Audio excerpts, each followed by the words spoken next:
the main focus and the main underlying story of these two juggernauts in the Western Conference playing each other is the referees not giving the calls. So you have a James Harden who's been losing the games, and we're talking about these games not by a landslide. We're talking about 6 points or less in game 1 and 2 of the semi-conference finals. So what's your take on it?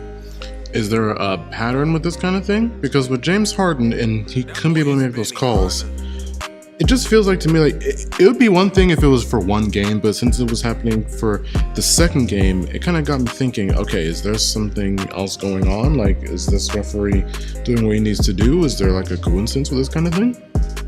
Well, when you bring that up, last year in game 7, we're talking about game 7 of Western Conference Finals, yes. The Warriors versus the Rockets. Chris Paul was out that series because of injury. The Rockets did their own investigation, which led them to believe that there was 81 missed calls throughout that game 7 finals, which ultimately cost them the game. So now it comes into play. Is it dirty refereeing? Are the officials actually starting to feel as though the Golden State Warriors should win again? And let's not even start talking about LeBron and how he doesn't factor in. But you still have to question yourself. Is the game rigged? Well, you hear about these things with rigged games almost all the time.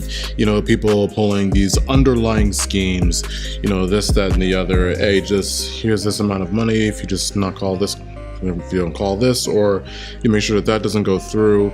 You know, that is going to raise some questions.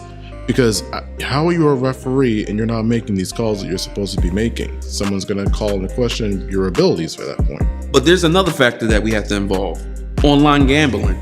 Online gambling has been officially a part of sports come this year, which means that there's millions of dollars on the line when it comes to gambling. Could this somehow tie into the factor of missed calls?